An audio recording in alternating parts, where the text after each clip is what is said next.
प्यारे बच्चों नमस्कार, स्वागत है आप सभी का हमारे YouTube चैनल में। तो देखिए हमने स्टार्ट किया है प्रैक्टिस सेट 6.2 को और इसमें हमारे 3 क्वेश्चंस कंप्लीट हो चुके हैं। आज के इस लेक्चर में हम लोग करने वाले हैं क्वेश्चन नंबर 4, 5 और 6। ठीक है, तो चलिए फिर इस वीडियो को हम स्टार्ट करते हैं। तो यहाँ पर देखिएगा दोस्तों, ये रहा आपका क्वेश्चन नंबर 4। इसमें क्या लिखा हुआ है पढ़ते हैं जरा कि 2 poles of the heights 18 meter and 7 meters are erected on a ground. यानी इसका मतलब क्या हुआ कि आपके पास ना 2 पोल्स हैं। ठीक है, मान लीजिए ये हमारा क्या है दोस्तों, ग्राउंड है और ये हमारा पहला वाला पोल हो गया जिसका हाइट यहाँ पे कितना बोला गया है तो 18 मीटर, और जो दूसरा वाला पोल है ना इसका हाइट यहाँ पे बताया जा रहा है दोस्तों 7 मीटर्स। ठीक है, अच्छा आगे देखो क्या लिखा है कि the length of the wire fasten at their tops in 22 meter. इसका मतलब क्या हुआ, देखो जैसे ये हमारा पहला वाला पोल है तो इसका टॉप ये है, दूसरे वाले पोल का टॉप ये है। ठीक है, तो हम क्या कर रहे हैं, इन दोनों टॉप को मतलब दोनों पोल्स के जो टॉप्स है ना इनको ज्वाइन करती हुई मतलब एक वायर हम लगा रहे हैं, जो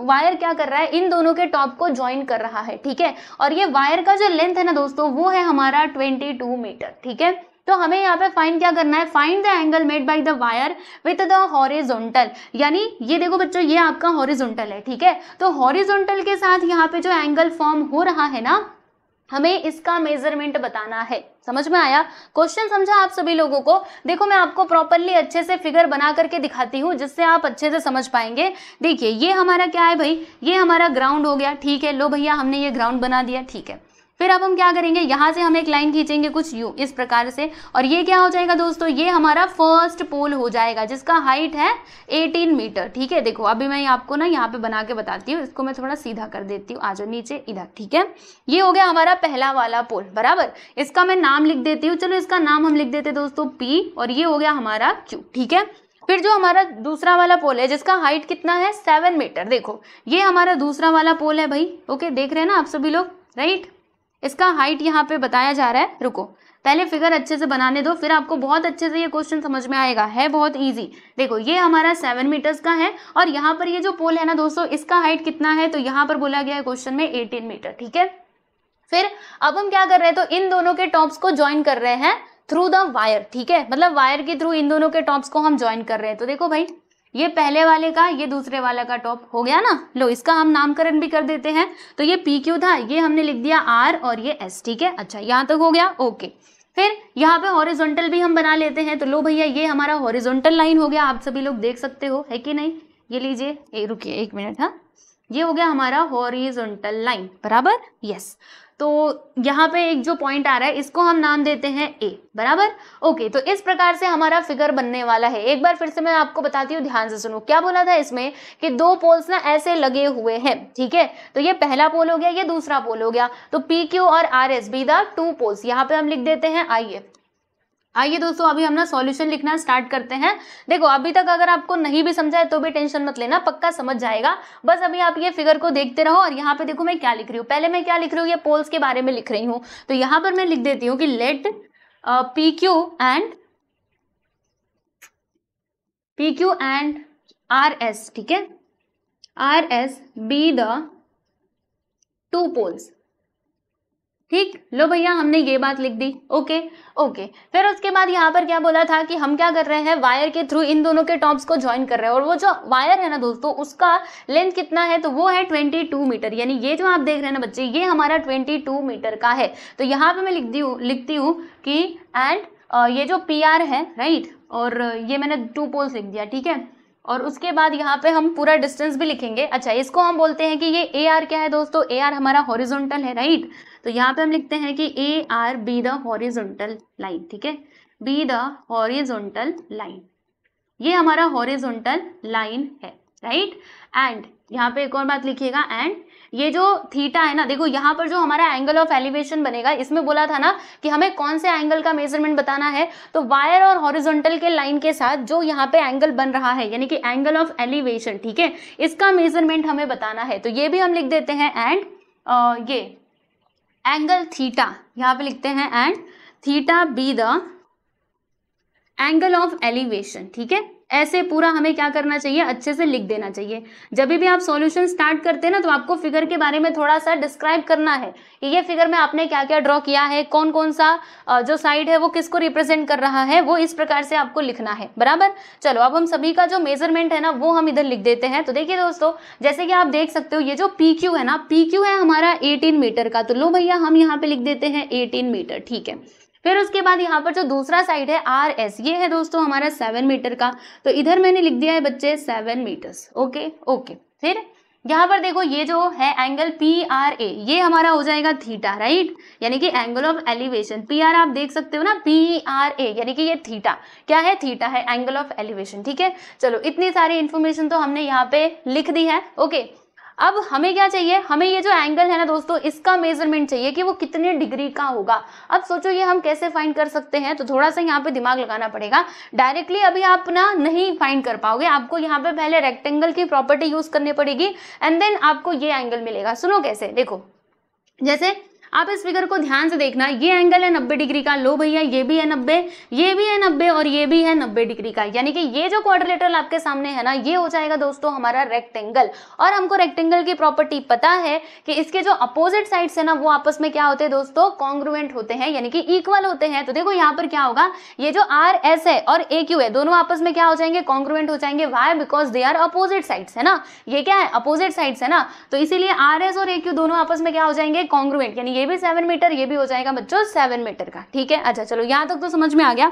आज मैं इधर लिख भी देती हूँ, ये हमारा 7 मीटर का हो जाएगा। अब इसके बाद हम क्या करेंगे, तो सुनो, हमें चाहिए ये एंगल का मेजरमेंट। तो ये एंगल का मेजरमेंट हम कब निकाल पाएंगे, देखो ये जो हमारा ट्राइंगल यहाँ पे फॉर्म हुआ है, this is the right angle triangle, यानी इसमें हम ट्रिग्नोमेट्रिक जो ये रेशियोज है उनका हम यूज कर सकते हैं। लेकिन ध्यान से देखो, यहाँ पर देखो ट्रिग्नोमेट्रिक रेशियोज का आप यूज कब कर पाओगे, जब आपके पास या तो किसी एंगल का मेजरमेंट दिया हो, यानी थीटा का वैल्यू हो आपके पास कि वो थीटा कितने डिग्री का है, और उसके साथ ही किसी एक साइड का क्या होना चाहिए, लेंथ हमारे पास होना चाहिए, ठीक है ना। और या तो दूसरी कंडीशन क्या है कि आपके पास किसी दो साइड्स का ये लेंथ होना चाहिए, बराबर, तब जाके आप क्या कर सकते हो, थीटा यानी कि एंगल का जो मेजरमेंट है वो फाइंड कर सकते हो, ठीक है। तो यहाँ पर देखो डेटा जो है ना दोस्तों, वो अभी यहाँ पे प्रॉपर नहीं है, मतलब जितना हमें डेटा चाहिए उतना यहाँ पे अवेलेबल नहीं है। तो क्या करना होगा, देखो जैसे हमें इस एंगल का मेजरमेंट बताना है ना, तो हमारे पास हाइपोटेनियस का लेंथ तो है। अब इन दोनों साइड्स में से ये जो आपको दिख रहा है ना PA और AR, अगर इन दोनों साइड्स में से किसी एक साइड का मेजरमेंट हमारे पास आ जाए तो फिर हमारा काम हो सकता है, ठीक है ना। तो ये इन दोनों में से कौन सा वाला साइड मिलेगा, आपको क्या लगता है, तो जी हाँ ये वाला साइड हमको मिल जाएगा। कैसे मिलेगा बच्चों, बताना जरा। तो देखो यहाँ से यहाँ तक, यहाँ से लेके यहाँ तक पूरा कितना है 18 मीटर, और अभी मैंने आपको बताया कि AQ कितना है भाई 7 मीटर। तो अगर ये है 7 और ये पूरा है 18, तो बोलो ये कितना हो जाएगा, अरे वेरी सिंपल 11 मीटर हो जाएगा, है कि नहीं। तो देखो अब इस वाले ट्रायंगल के ऊपर आप फोकस करना, इसमें दो साइड्स के हमारे पास लेंथ है, तो हमें ये थीटा निकालना है, ये तो हम निकाल सकते हैं बाय यूजिंग ट्रिग्नोमेट्रिक फंक्शंस, ठीक है। तो इतने सारी बातें हमें यहाँ पे वापस से लिखनी पड़ेंगी। क्या लिखेंगे, हम इधर लिखेंगे कि quadrilateral AQSR is a rectangle, ठीक है। AQSR क्या है बच्चे, ये हमारा रेक्टेंगल है, ठीक है। अब अगर ये रेक्टेंगल है तो इसके अपोजिट साइड्स क्या हो जाएंगे, कॉन्ग्रुएंट हो जाएंगे, है ना। सो देयरफॉर यहाँ पर ये बात हो जाएगी कि RS is equal to AQ, ठीक है, RS which is equal to AQ, और ये दोनों मिलाकर के कितना होंगे भाई 7 मीटर होंगे, ठीक है। वाई, इसका रीजन यहाँ पे बोल देना कि opposite sides of a quadrilateral नहीं rectangle, opposite sides of a rectangle are congruent of a rectangle are congruent, ठीक है। तो ये हो गया दोस्तों हमारा मतलब इसका रीजन, ठीक है, प्रॉपरली हमने इसको लिख दिया।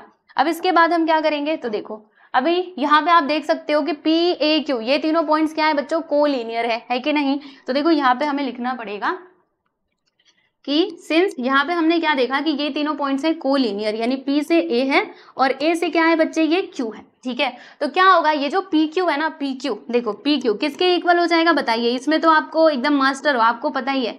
PQ प्लस AQ मिला करके हमें क्या मिलेगा, PA प्लस AQ मिला करके मतलब इन दोनों को जोड़ करके हमें क्या मिलेगा दोस्तों, तो इन दोनों को जोड़ के हमें मिलेगा PQ। समझ आ रहा है, यानी अगर मुझे PQ का लेंथ निकालना है तो क्या होगा, PA प्लस AQ होगा। ठीक है, चलो अब उसके बाद ना हमारे पास जो भी वैल्यूज हैं उनको हम इसके अंदर पुट करेंगे, जिससे हमें ये PA मिल जाएगा। आप कहेंगे ये तो पहले ही मिल चुका है, लेकिन सुनो वो तो मैंने आपको ओरली बताया था, अभी आपको लिख करके भी तो दिखाना पड़ेगा ना अच्छे से। एग्जाम में लिखोगे ना तो हर चीज को लिख के दिखाना है स्टेप बाय स्टेप, जैसे मैं लिख रही हूँ वैसे। ठीक है, तो चलो बताओ PQ कितना है भाई, 18 है।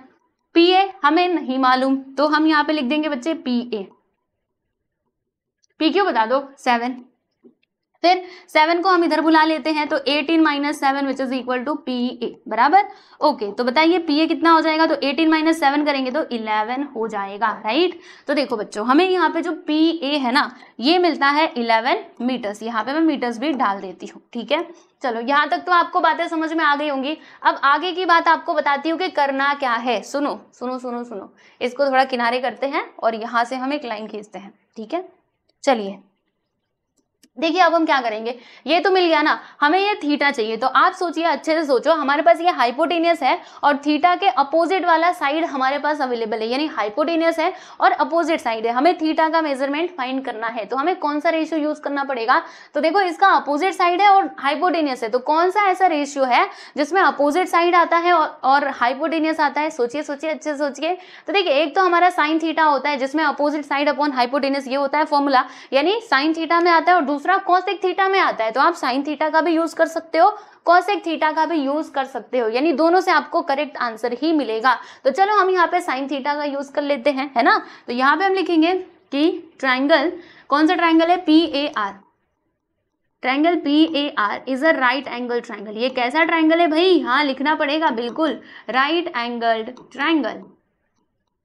ये है हमारा दोस्तों राइट एंगल ट्राइंगल। और अगर ये राइट एंगल ट्राइंगल है तो फिर हम इसमें जो हमारे ट्रिग्नोमेट्रिक के रेशियोज हैं इनका यूज कर सकते हैं, यानी साइन थीटा क्या होगा बताइए, तो साइन थीटा इसमें हो जाएगा opposite side of angle theta upon hypotenuse. तो यहाँ पे हम लिख देते हैं बच्चे opposite side of angle theta upon hypotenuse. ठीक है, तो बताइए opposite side of angle theta, angle theta का अपोजिट साइड क्या है बच्चे, PA। तो यहाँ पर मैंने PA लिख दिया।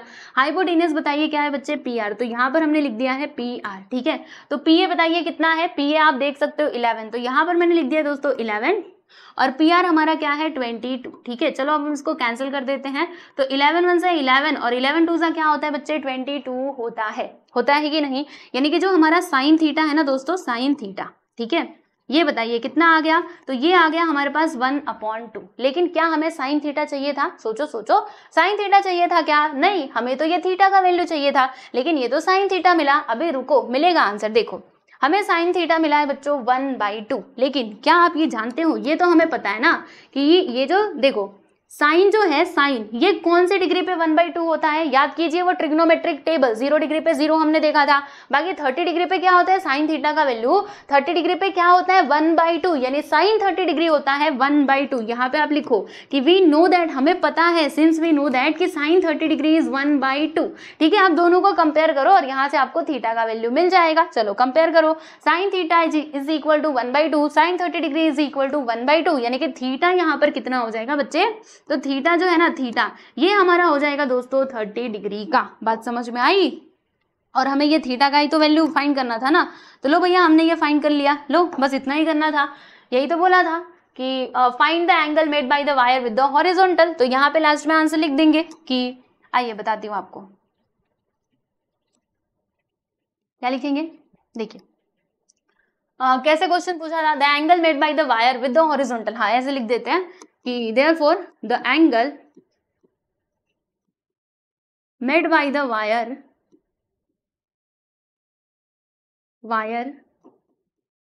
the angle made by the wire with the horizontal, made by the wire with the horizontal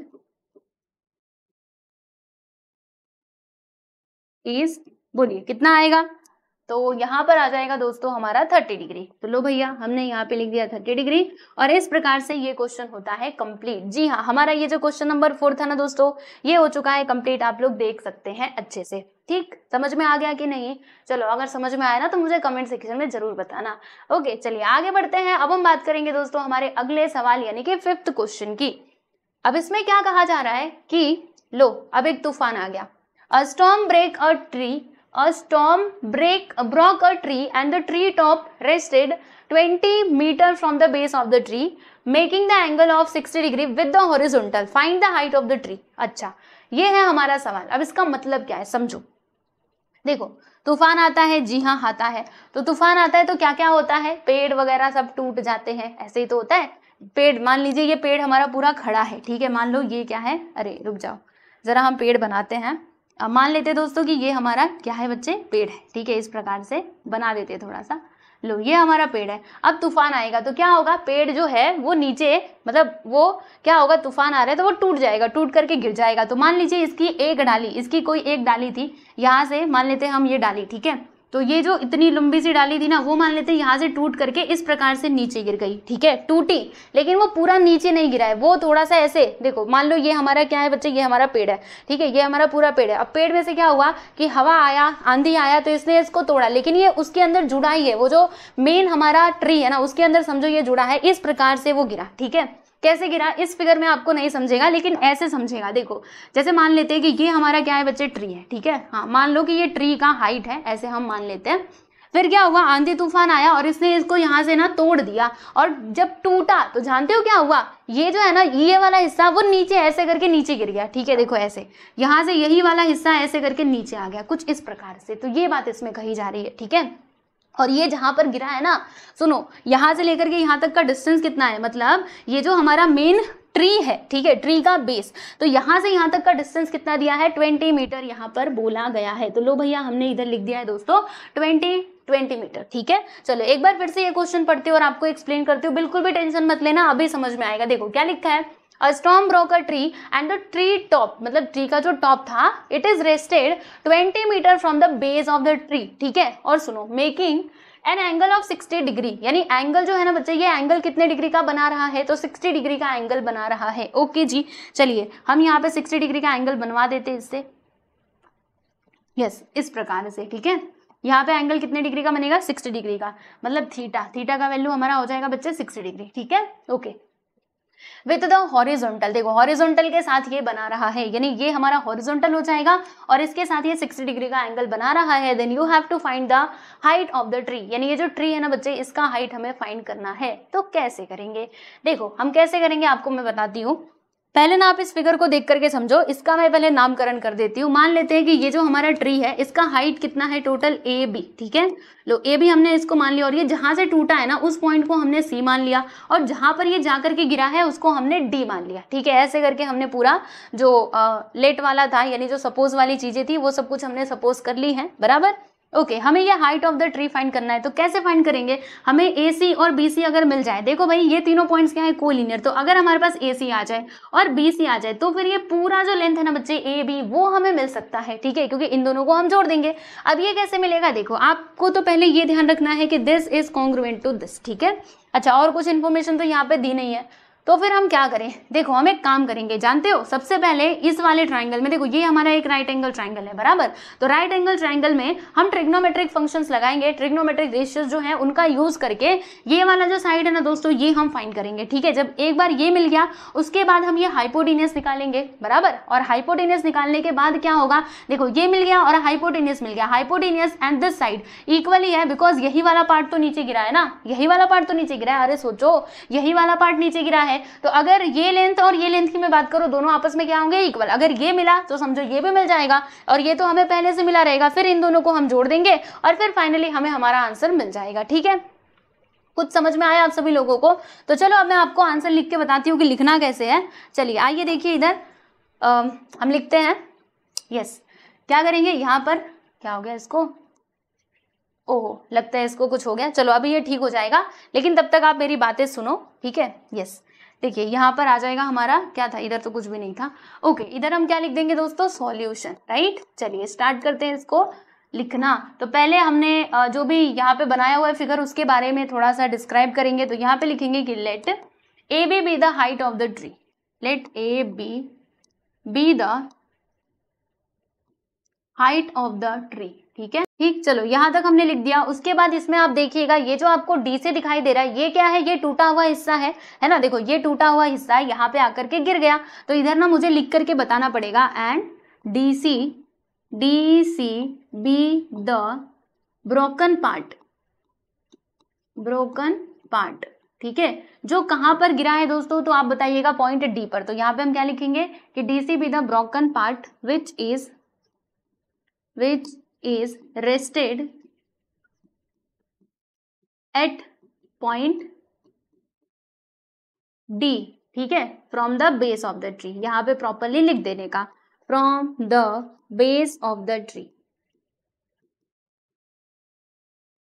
ठीक, चलो यहाँ तक आप लोगों को बात समझ में आ गई, अच्छी बात है। अब उसके बाद हम एक काम करते हैं, जो भी हमारे पास इन्फॉर्मेशन दी गई है उसको हम लिख लेते हैं। जैसे कि ये जो बी डी है ना बच्चे, ये है हमारा 20 मीटर, लो भैया हमने यहाँ पे लिख लिया। फिर जो एंगल ऑफ एलिवेशन है यानी कि थीटा, ये कितना है 60 डिग्री का, तो ये भी मैं यहाँ पे लिख देती हूँ कि एंगल सी डी बी।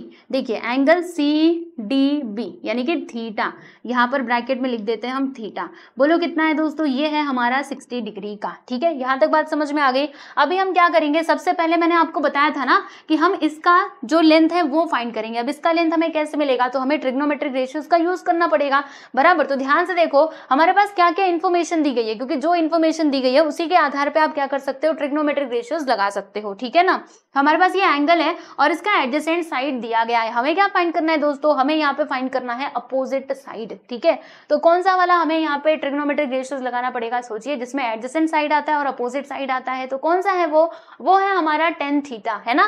तो यहाँ पर हम लिखेंगे कि ट्राइंगल, बोलो ट्राइंगल का नाम बी डी सी। ठीक है, triangle B D C is a right angle triangle, is a right angled triangle.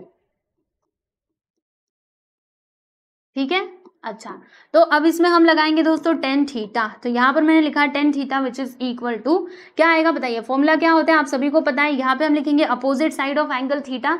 चलो यहाँ पर हम क्या लिखेंगे दोस्तों,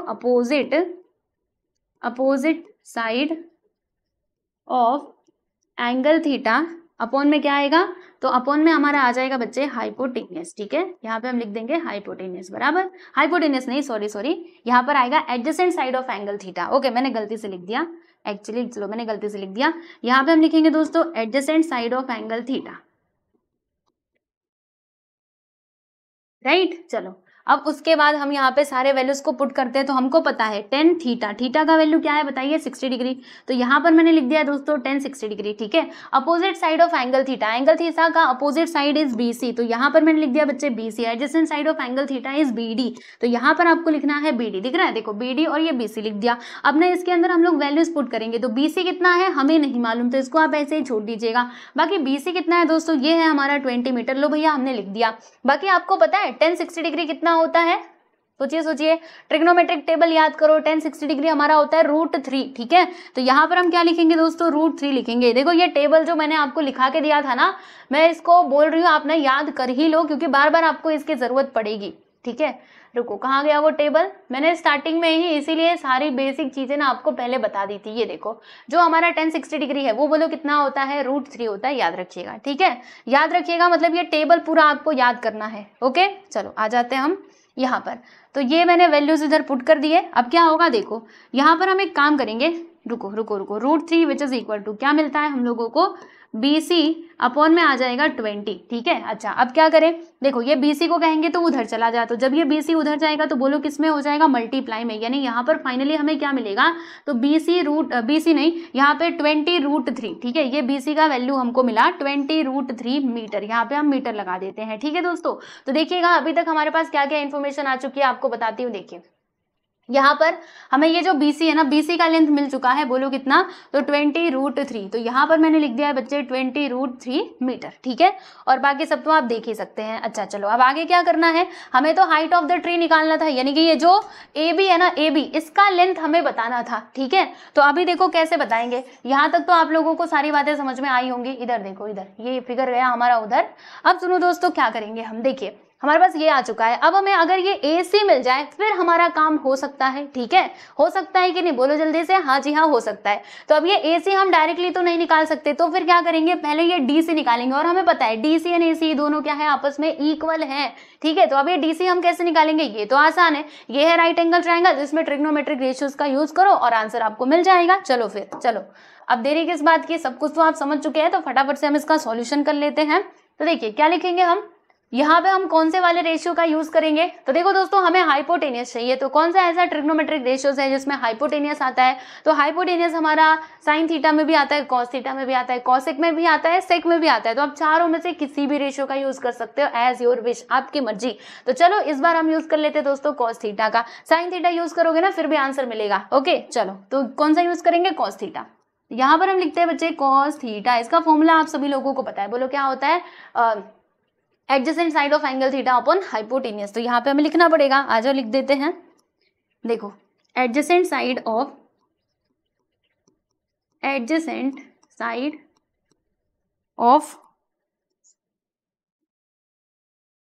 कोई बात नहीं, adjacent side of angle theta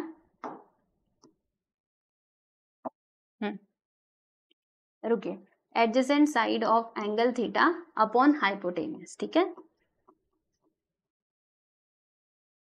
तो चलिए इसके अंदर हम लोग वैल्यूज पुट करते हैं। कॉस थीटा हमको पता है, मतलब थीटा का वैल्यू हम जानते हैं, बताइए कितना है, 60 डिग्री, ठीक है। फिर उसके बाद adjacent side of angle theta which is BD, तो यहाँ पर मैंने लिख दिया है बच्चे BD। हाइपोटेनियस क्या है, DC, तो यहाँ पर हमने लिख दिया DC। अच्छा अब आगे क्या किया जाए, वैल्यूज पुट करो ना। कॉस 60 डिग्री कितना होता है, याद करो अच्छे से, कॉस 60 1/2 होता है कि नहीं। देखो जैसे हम लोगों ने वो जो टेबल याद किया था उसमें हमने देखा था कि साइन थीटा जैसे जा रहा है, ओके, फिर जब हम कॉस थीटा की बात करते हैं ना तो आप समझो कि वही वापस हो जाता है। यानी देखो इधर से साइन थीटा गया, अगर मैं कॉस थीटा लिख रही हूँ ना तो इसी का जस्ट आप ऐसे करके अपोजिट कर देना, बराबर। तो जब आप इसका अपोजिट करते जाओगे ना तो आपको मालूम पड़ेगा कि ये जो कॉस 60 डिग्री है ना, ये होता है हमारा, कितना होता है, आई थिंक 1/2 होता है। आ जाओ एक बार फिर से रीचेक हम कर लेते हैं। एक बार मैं आपको टेबल ये एक्सप्लेन कर ही देती हूँ, ठीक है। वापस से देखो कहाँ गया, आ जाओ ट्रिग्नोमेट्रिक टेबल, जल्दी से आ जाओ। ये देखो एकदम स्टार्टिंग में हमने आपको बताया था। देखो मैं क्या कह रही थी, मैं ये कह रही थी साइन थीटा में हम ऐसे ऐसे जा रहे हैं, तो जब हम कॉस थीटा की बात करते हैं ना तो यही वापस से मुड़ जाता है। यानी 1 आएगा, फिर √3/2 आएगा, फिर 1/√3 आएगा, फिर 1/2 आएगा, फिर ये 0 आएगा। तो देखो कॉस 60 डिग्री कितना दिया है, बोलो 1/2 दिया है कि नहीं। हाँ तो यही मैं आपको बता रही थी, ठीक है। तो आ जाते हैं और यहाँ पे कॉस 60 डिग्री हम क्या लिखेंगे दोस्तों, 1/2 लिखेंगे। तो देखिए हम यहाँ पे लिख देते हैं 1/2 और उसके बाद BD कितना है भाई, 20 मीटर। और ये DC हमें नहीं मालूम, यही तो हमें फाइंड करना है। अब क्या करेंगे, 20 और देखो ये जो 2 है, 2 को हम उधर लेंगे और DC को इधर, DC 1 के साथ इधर मल्टीप्लाई होगा, DC आएगा। और इधर 20 × 2 करेंगे तो बताइए कितना आएगा भाई, 40 आ जाएगा। यानी जो DC है ना दोस्तों, ये हमें मिल गया है 40 मीटर। कितना मिला है भाई, 40 मीटर मिला है। तो हम इधर लिख देते दोस्तों 40 मीटर, ठीक है। चलो ये बात भी हमने, मतलब ये भी हमने लिख दिया। अब उसके बाद क्या करेंगे, हमें तो हाइट ऑफ द ट्री निकालना है। लेकिन ये सब क्या क्या मिल रहा है, सुनो अब आंसर आपको मिल गया। देखो DC और AC दोनों आपस में क्या है, कॉन्ग्रुएंट। वाई, बिकॉज दोनों तो सेम ही है ना, यही वाला पार्ट नीचे टूट के गिरा है। तो अब हम क्या लिखेंगे, देखिए यहाँ पे हमें लिखना होगा कि सिंस हमें क्या मालूम है कि AC इक्वल है, किसके इक्वल है भाई, DC के इक्वल है, ठीक है ना, क्योंकि वो दोनों इक्वल है, क्योंकि वही वाला पार्ट है ना। तो इसीलिए देखिए दोस्तों AC और DC अगर आपस में इक्वल है तो बताइए AC कितना हो जाएगा, तो ये हमारा 40 मीटर का हो जाएगा, ठीक है। अच्छा यहाँ तक समझ में आ गया। फिर देखो ये तीनों जो लाइन्स है दोस्तों, ये क्या है, कोलिनियर, मतलब कोलिनियर पॉइंट्स है ना, लाइन्स नहीं, ये कोलिनियर पॉइंट्स हैं, ठीक है। अब अगर ये कोलिनियर पॉइंट्स हैं तो यहाँ पर क्या होगा, देखिए मैं यहाँ पर एक बात लिख सकती हूँ, रुको मुझे थोड़ा सा कलर चेंज करने दो फिर आपको बताती हूँ। देखो ये तीनों पॉइंट्स क्या है दोस्तों, कोलिनियर, यानी कि A से C है और C से क्या है बच्चे, B है, ठीक है। तो बताइए AB का लेंथ कितना हो जाएगा, तो ये होगा बच्चे AC + BC, ठीक है। अच्छा आगे का चलो देख लेते हैं। तो आगे हम यहाँ पे लिखेंगे कि ए बी कितना है बच्चे, ए बी तो हमको मालूम नहीं है, यही तो हमें फाइंड करना है। बाकी जो ए सी है ना दोस्तों ये है 40 और ये बी सी कितना है भाई, ये है हमारा 20√3, ठीक है। अच्छा अब क्या करें, यहाँ तक तो हमने कर लिया, अब इसको हम थोड़ा सॉल्व करने की कोशिश करते हैं। तो कैसे होगा देखिए, यहाँ पर है 40, यहाँ पे है 20, है ना, तो ये ऐसे डायरेक्टली तो सॉल्व नहीं होने वाला, और यहाँ पे √3 का वैल्यू भी नहीं दिया है ना, तो क्या करें, तो फिर इसके आगे अब ये सॉल्व नहीं होगा, क्योंकि अगर जैसे इस क्वेश्चन की मैं बात करूं तो यहाँ पे ना √3 का वैल्यू दिया है, देखो ये ना दोस्तों √3 का वैल्यू है, ठीक है, लेकिन इसमें तो √3 का वैल्यू दिया ही नहीं है। आप जब नहीं दिया है तो आप क्या करोगे, मत करो, बस यही आपका फाइनली आंसर हो जाएगा, ठीक है ना। यस, तो देखिए दोस्तों ये हमारा फाइनली आंसर होगा, यानी जो ए बी है, ए बी ये हमें कितना मिल गया, तो ये मिल गया 40 + 20√3, this is your correct answer. तो यहाँ पे हम लिख देंगे कि therefore height of the tree is height of the tree is, बोलिए कितना, तो ये हो जाएगा दोस्तों 40 + 20√3, ठीक है।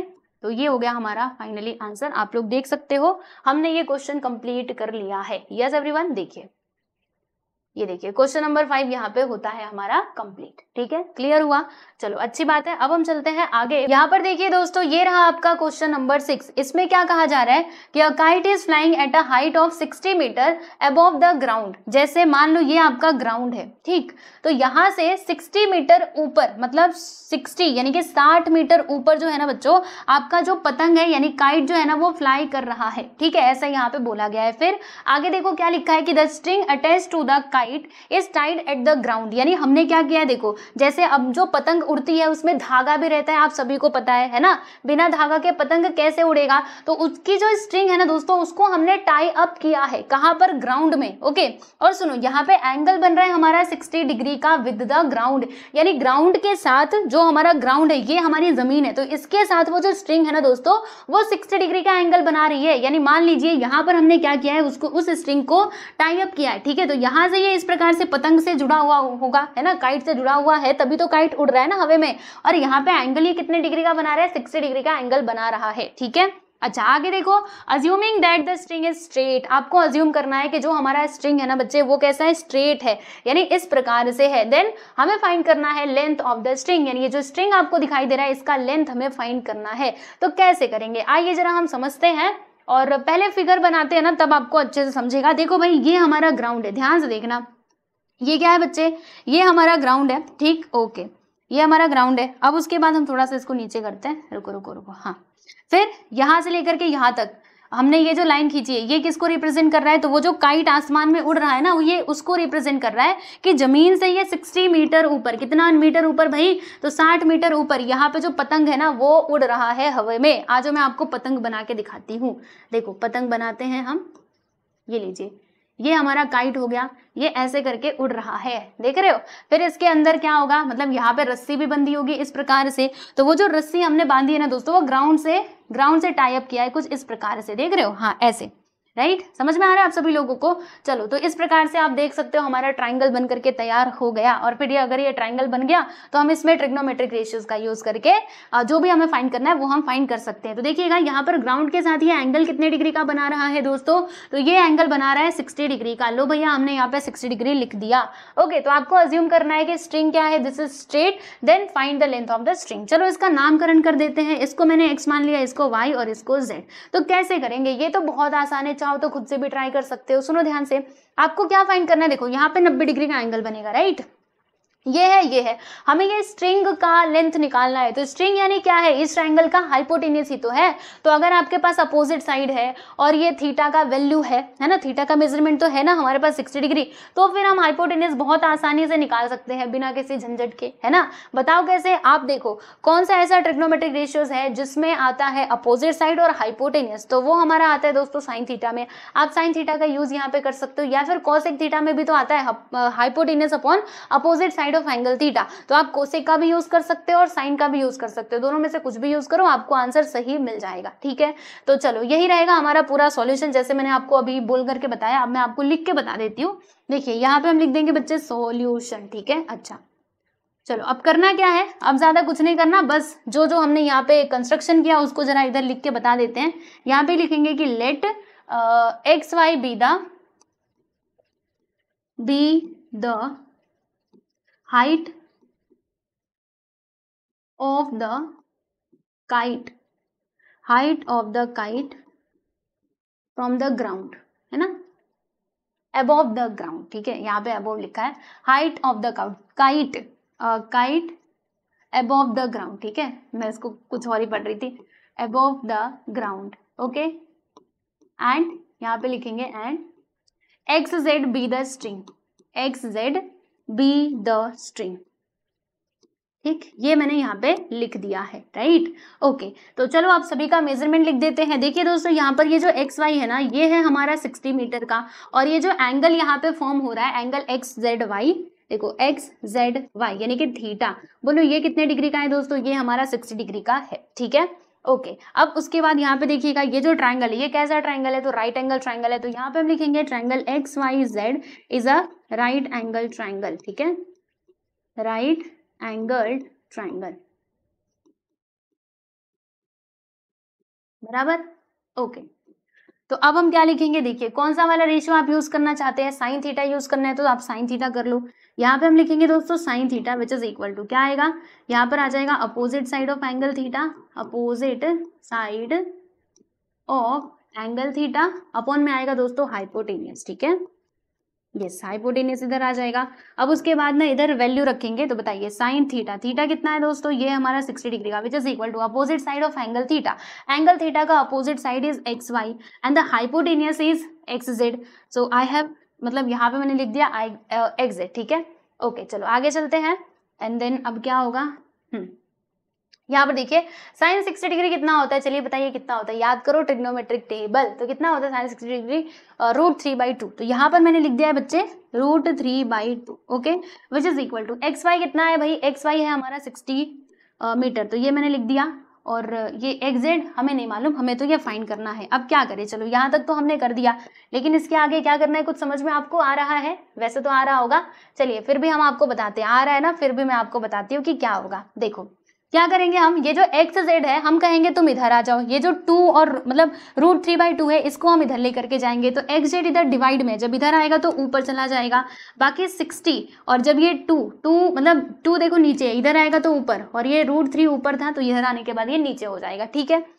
आगे देखो इन दोनों का हम मल्टीप्लाई करते हैं, तो 62 का क्या होता है बच्चे 120, अपॉन में क्या आ गया √3, ठीक है, यहाँ तक बात समझ में आ गई।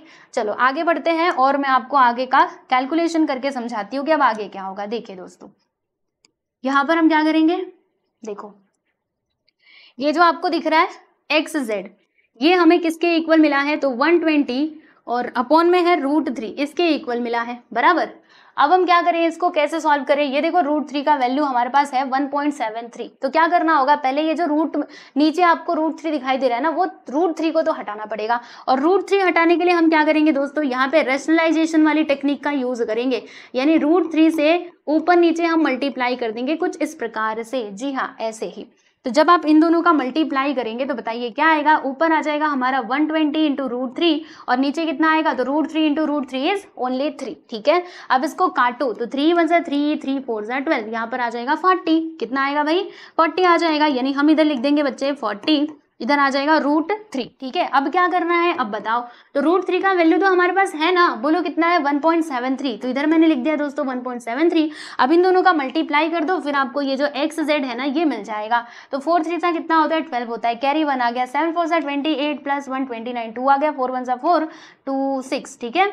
और ये वाला 0 यहाँ पर आ जाएगा। पॉइंट हम कहाँ पे लगाएंगे, तो देखो पीछे से 2 नंबर के बाद पॉइंट है तो हम यहाँ पे पॉइंट लगा देंगे, यानी कि एक्स जेड हमें कितना मिलता है दोस्तों, तो हमें एक्स जेड मिलता है 69.20, या फिर हम ये भी कह सकते हैं 69.2, ठीक है। यानी 0 आप लगाओ ना लगाओ बात एक ही है, तो चाहो तो लगा सकते हो, नहीं लगाना है तो मत लगाओ, एज योर विश, ठीक है, वो आपकी मर्जी है, बराबर। हमें यही फाइंड करना था, लो भैया हमने ये फाइंड कर दिया, लेंथ ऑफ द स्ट्रिंग। यहाँ पे आप लिख देना कि therefore length of the string is, length of the string is 69.2 metre,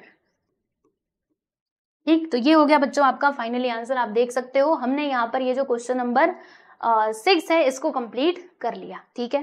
चलिए तो देख सकते हैं यहाँ पर हमारा ये जो प्रैक्टिस सेट 6.2 है ना दोस्तों, फाइनली ये कंप्लीट होता है। बाकी प्रॉब्लम सेट ऑलरेडी कंप्लीटेड है, तो जब आप प्लेलिस्ट में जाएंगे तो आपको सारे वीडियोस मिल जाएंगे, प्रॉब्लम सेट के भी मिलेंगे और सारे प्रैक्टिस सेट के भी मिलेंगे। ठीक है, तो चैप्टर नंबर 6 भी कंप्लीट हुआ। बाकी अलजेब्रा एंड ज्योमेट्री के और भी जो आपके दूसरे चैप्टर्स है सबके सब कंप्लीटेड है। तो आपको बस प्लेलिस्ट में जाना है, हमारे चैनल के प्लेलिस्ट में जाइएगा, हर एक चैप्टर के लिए अलग से प्लेलिस्ट बनी हुई है, तो आप वहां पर जाकर के जो भी मैथमेटिक्स के वीडियोस हैं उनको देख सकते हो और अपनी पढ़ाई बहुत अच्छे से कर सकते हो।